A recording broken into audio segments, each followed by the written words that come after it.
Ayan po mga kabida, isang magandang oras lahat at welcome po sa aking channel. Eto na nga yung sinabi ko po, mga kabida, ito hong ginawa ho ni dating Ilocos Sur Governor Luis Chavit Singson, sa pagkontra sa kasalukuyang administrasyon, yung kanyang panawagan po mga kabida, na magbitiw na po ito hong si Pangulong Ferdinand Bongbong Marcos, nagresulta na po, mga kabida.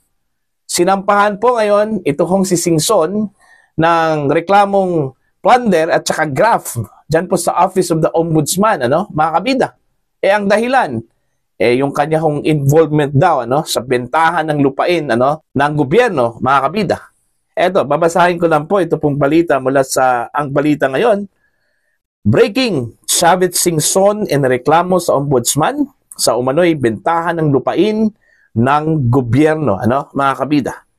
Sa gitna ng matinding revelasyon at panawagan ni dating Ilocos Sur Governor Luis Chavit Singson na imbestigahan ang umano'y malawakang korupsyon sa ilalim ng Administrasyong Marcos Jr., siya mismo ngayon ang humaharap sa reklamo sa Office of the Ombudsman. Ayon sa ulat, sinampahan ng mga kasong graft at plunder si Singson at ilang kasamahan kaugnay ng umano'y irregular na bentahan ng lupain na pag-aari ng gobyerno sa Narvacan, Ilocos Sur.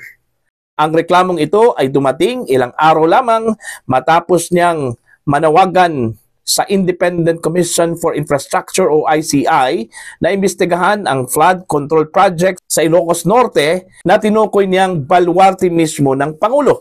Sa kanyang pahayag noong October 18, 2025, idiniin ni Chavit na kung seryoso si Pangulong Ferdinand Bongbong Marcos Jr.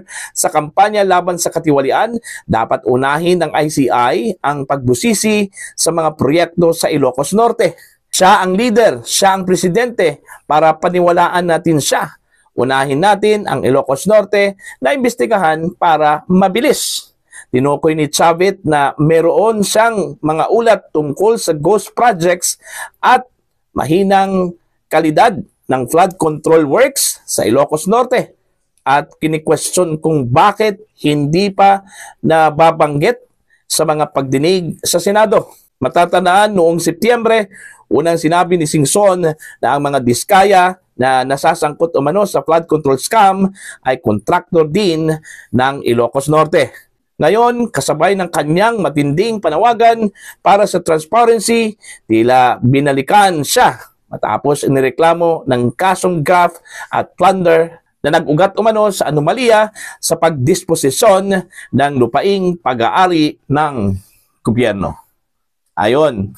So binalikan po mga kabida, ito hong si former Governor Luis Chavit Singson, dahil doon sa kanyang pagpursige, naimbestigahan na po ito hong flood control project dyan po sa Ilocos Norte, na baluarte po mga kabida ng Pangulong Ferdinand Bongbong Marcos.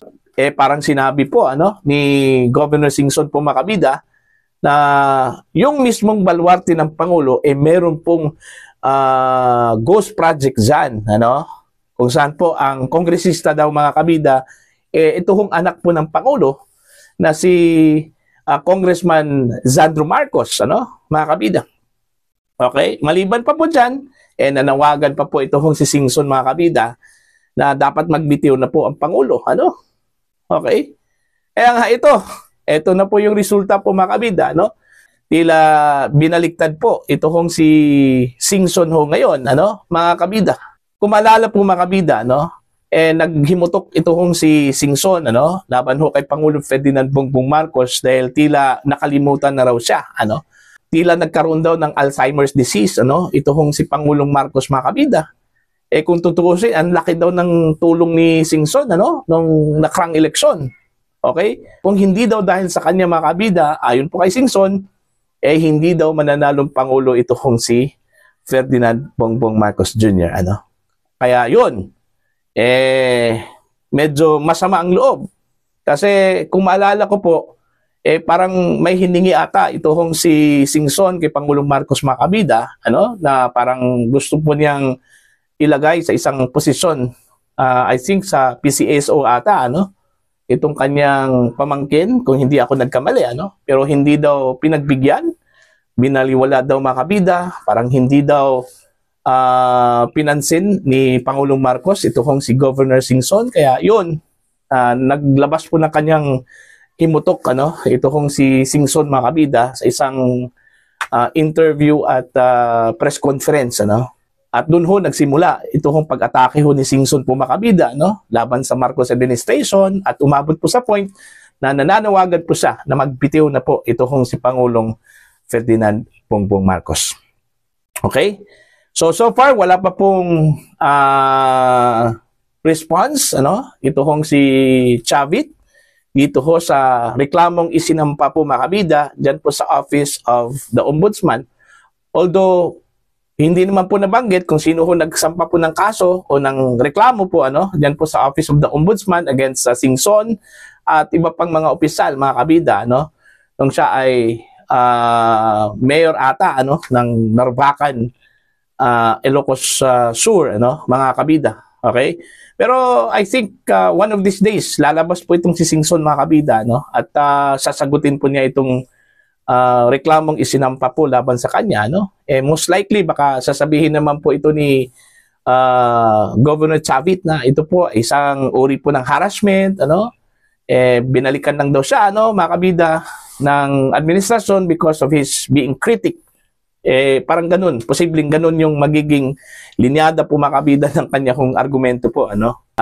Itong isinampang reklamo po, ano, mga kabida, laban ho kay Governor Chavit Singson. Marami akong nabasang mga comments, ano, mula sa mga netizens na ito ay isang paraan daw to, ano, para tumigil na daw itong si Singson po, mga kabida, sa pagiging critical po, ano, sa Marcos administration. Actually, ito kong si Singson at saka si Bongbong Marcos, magkaibigan ito, ano, mga kabida.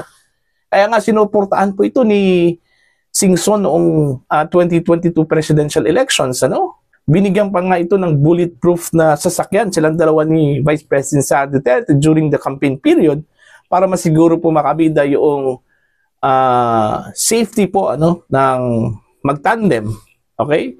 Kasi yun nga magkaibigan nga sila, ano, ito hong si Singson at saka si PBBM. Palibhasa mga magkalapit lang po yung kanila hong baluarte po, makabida, yung kanila hong probinsya, ano. Ilocos Sur, ito hong si Singson, Ilocos Norte, ito hong si Pangulong Ferdinand Bongbong Marcos. Now, dahil ho dito, mga kabida, nag-react ito hong si Congressman Pulong Duterte, ano? Okay, sa isinampang reklamo po, ano, laban ho kay Governor Singson dyan po sa Office of the Ombudsman, ano, mga kabida. Ito yung kanyang statement. 3 hours ago, ang sabi po ni Congressman Pulong ho dito, ano, mga kabida, "This is getting ridiculous. Has freedom of speech already disappeared in this country? Now, anyone who dares to speak against the administration gets charged. So this is what they call the new normal in government? If you really want justice, start with yourselves. When will you file cases against your own kind and your drug-addicted children?" Sino kayang pinatatamaan po ni Congressman Pulong ho dito, ano, mga kabida? "And now, let me guess, is this another piece of advice coming from your friends at the CIA? Just to make sure you will finish your work with your agenda intact." Ayan. "Let's not pretend anymore. It's becoming obvious that the CIA is the one running the government. The problem now is that those who tell the truth are the ones being targeted. This is no longer democracy. It's beginning to look like a syndicate controlling the people's right." Ayan. So yun yung naging reaction po ni Congressman Pulong Duterte, mga kabida, no? Dito ho sa nangyari ho kay Governor Luis Chavit Singson, kung saan po ay sinampahan po siya, no, ng reklamong plunder at graft, mga kabida, dyan po sa Office of the Ombudsman dahil ho sa involvement doon niya doon ho sa pagbenta ng mga lupain doon po sa Narvacan, Ilocos Sur, na pag-aari daw ng gobyerno, mga kabida. At ang tingin po ng ilan po, mga kabida, ito daw ay isang uri po ng harassment. Okay? Dahil ho sa pagiging critical daw ni Governor Singson, mga kabida, laban ho sa administrasyong Marcos. At dito ho sa issue po ng korupsyon, sa flood control projects kung saan po, mga kabida, tinukoy po ni Governor Chavit Singson ang Ilocos Sur bilang isa po sa mga lugar, meron pong ghost project daw, mga kabida. Ang Ilocos Sur ay baluarte po ni Pangulong Ferdinand Bongbong Marcos. Para po sa inyo, ano po ang inyong opinion at pananaw dito? Please comment down sa mga hindi pa po subscriber sa aking channel. Please subscribe. Just click the subscribe button. Click the notification bell, click all para updated po kayo, mga kabida, sa aking mga uploads. Maraming salamat po sa inyo lahat.